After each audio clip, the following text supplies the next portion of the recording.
बोलो बांके बिहारी लाल की, बोलो राधा रानी की। अब हम शुरू करते हैं। अब मैं आपसे आग्रह करूंगा कि आप लोग बिल्कुल शांति से महाराज जी को सुने। आज हमारे बीच में आचार्य श्री इंद्रेश उपाध्याय जी हमारे बीच में हैं। श्री कृष्णचंद्र शास्त्री ठाकुर जी महाराज और श्रीमती नर्मदा देवी के सुपुत्र, और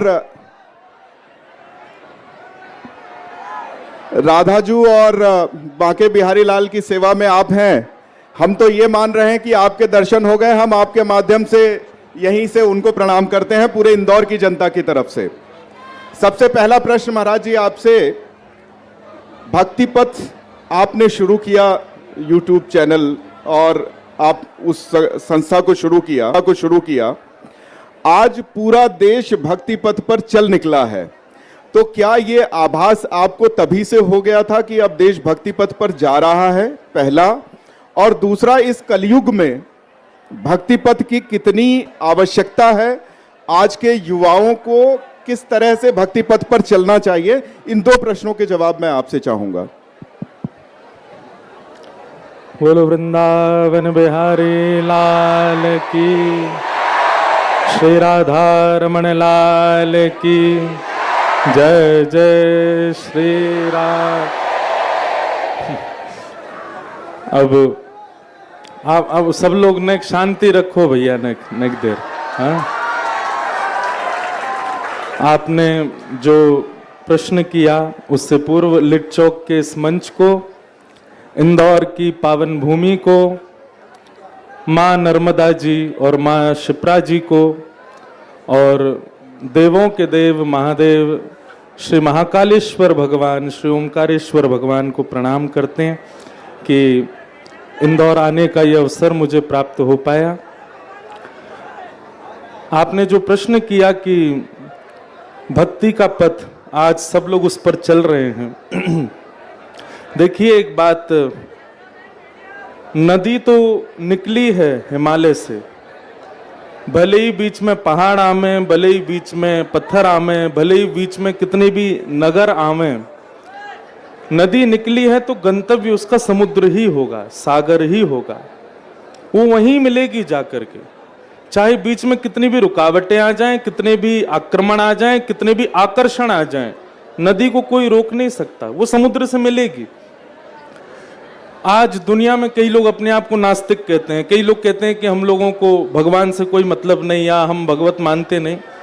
वो भी किसी ना किसी एक आयु में आकर के भगवत सन्मुख होते हैं। बस अब ऐसा हो गया है कि अब बचपन से ही सन्मुख हो रहे हैं। मैं एक बात कहता हूं कि 55 में यदि भक्ति शुरू करेंगे तो फिर शमशान में ही भगवान मिलेंगे, लेकिन बचपन से भक्ति करेंगे तो 55 में जरूर मिल जाएंगे।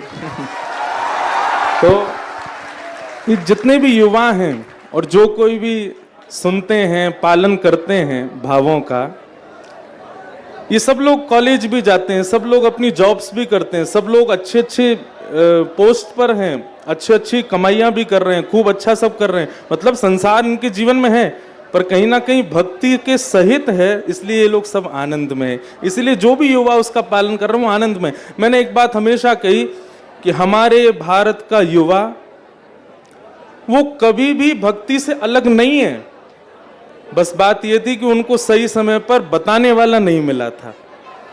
अब मिलने लगे हैं, अब युवा सुनने लगे हैं। मैं अपनी बात नहीं कर रहा हूं, कई ऐसे लोग हैं जिनको युवा सुनते हैं। हमारे वृंदावन के श्री प्रेमानंद जी महाराज, आप कभी देखो, आप कभी उनके यहाँ जाके देखो, सब युवा ही रहते हैं। तो इसका मतलब क्या है कि युवा भटका हुआ कभी भी नहीं है, बस उनको बताने वाला चाहिए। तो वही भक्ति पथ लेकर के चल रहे हैं और बहुत प्रसन्नता है। मेरा तो खून इतना बढ़ जाता है इन सबको देख करके, आप सबके भाव सुन करके। बस ऐसे ही आप लोग भक्ति मार्ग में बढ़ते रहो।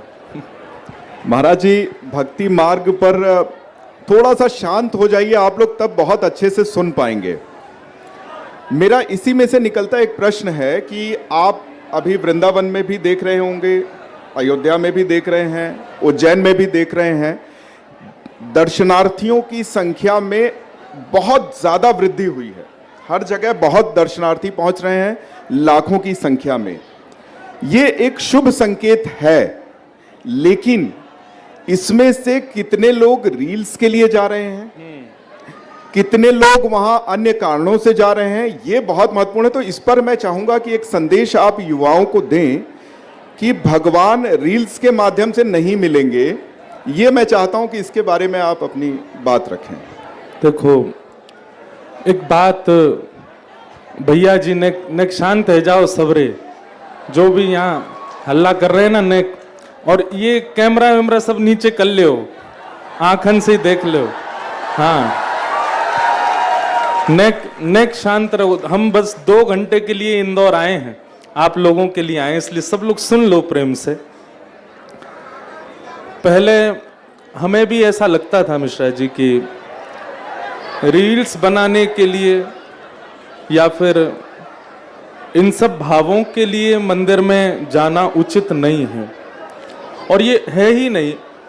लेकिन भागवत जी में एक बात आती है, नारद जी कहते हैं, तस्मात् केनाप्युपायेन मनः कृष्णे निमेशयेत्।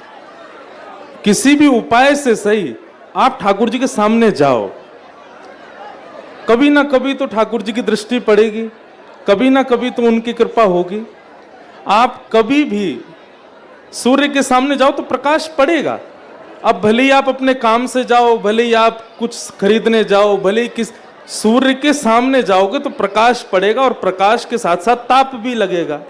ठीक वैसे ही अगर आजकल के युवा, वैसे तो रील्स बनाने नहीं जाना चाहिए, कई लोग यहाँ भी रील ही बना रहे हैं, वो सब डालेंगे हम गए वहाँ पे, महाराज जी आए, हमने उनको देखा, उनको सुना, लेकिन उनसे पूछो कि महाराज जी बोल क्या रहे थे, वो सुना, वो याद नहीं है। तो कहीं ना कहीं घाटा तो है, पर इतना बड़ा घाटा नहीं। कोई बात नहीं, थोड़ा बहुत अगर रील के लिए जाते हैं तो ठीक है, पर हमेशा नहीं, उसकी मात्रा अधिक नहीं होनी चाहिए। वो कहीं ना कहीं अपने कल्याण से वंचित रहेंगे।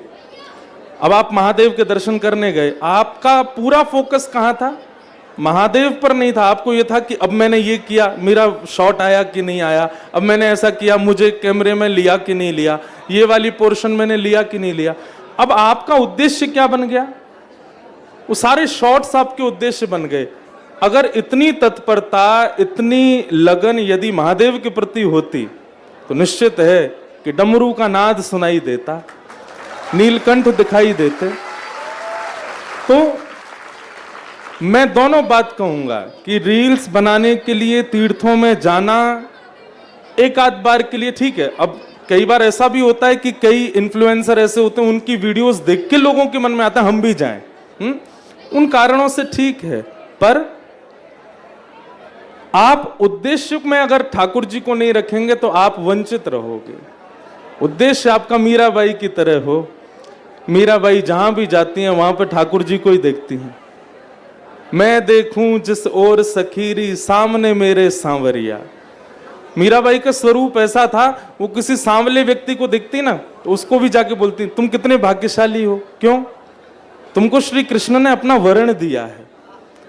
किसी ऐसे व्यक्ति को देखती जिसके पैर ठीक नहीं है, थोड़ा लचक करके चल रहा है, थोड़ा लंगड़ा करके चल रहा है, मीराबाई उसके पास जाती, रोज आती, बोले मुझ पर नहीं कृपा की ठाकुर जी ने, तुम पे कर दी कि तुमको अपनी त्रिभंगता प्रदान कर दी। कोई बहुत शैतान बालक होते हैं ना, उनके माता पिता तो डांट रहे होते, मीराबाई कहती अरे श्री कृष्ण ने अपने एक गुण इसको प्रदान किया। वो सब में ठाकुर जी को देखती थी। क्यों? क्योंकि उनका उद्देश्य श्री कृष्ण है। हमारा उद्देश्य जब बदल, पूरी बात केवल और केवल उद्देश्य पर निर्भर करती है। आप अगर केवल इसलिए उज्जैन गए हैं कि मैं इंस्टाग्राम पर उसकी वीडियोस डालूंगा, मेरे फॉलोअर्स बढ़ेंगे, तो आप ही वंचित रहोगे। तो कहीं ना कहीं एक पुण्य भी बनता है कि आप महाकाल गए, और कहीं ना कहीं आप वंचित भी रहे कि आप उद्देश्य शुद्ध लेकर के नहीं गए।